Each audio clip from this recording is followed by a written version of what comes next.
Hey friends, Julie Gualandri here with the Julie G. Holmes Group at Austin Portfolio Real Estate with your Real Estate Minute for May 2026. So here we are into the time of year that we always talk about at the beginning of the year being the slow season. June and July are probably my least favorite times to list in a normal year, although who knows what normal is anymore.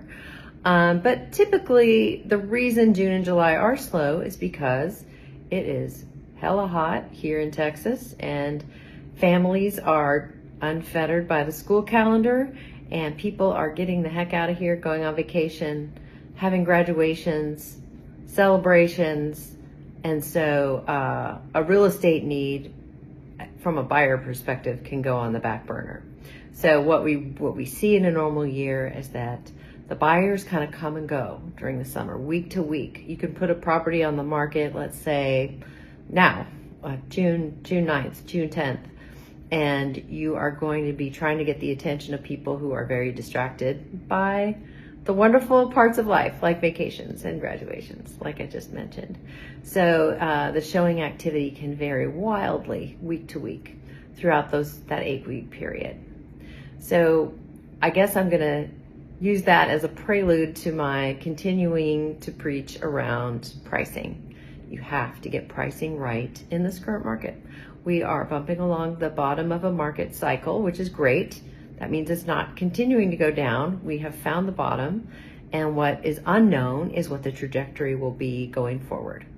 And I will wager that in the next 8 weeks, the market is not going to shoot up for the reasons I mentioned previously.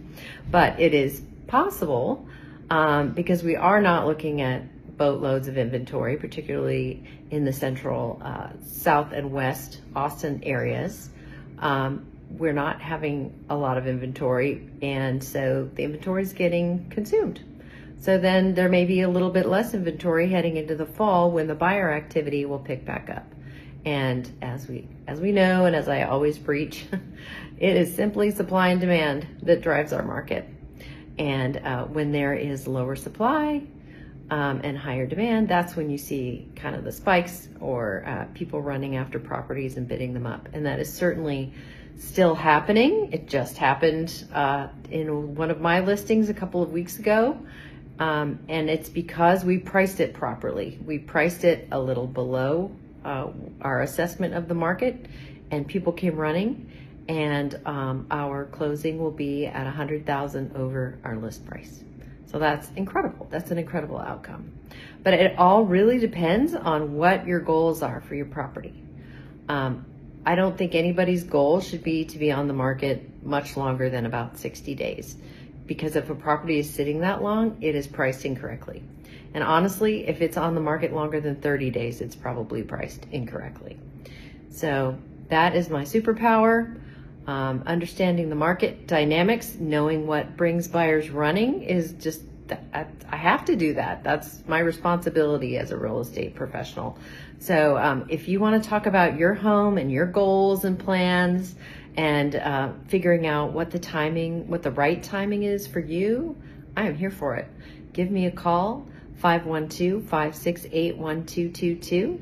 And I hope you have a wonderful rest of the month, and I'll be back in a few weeks to tell you more.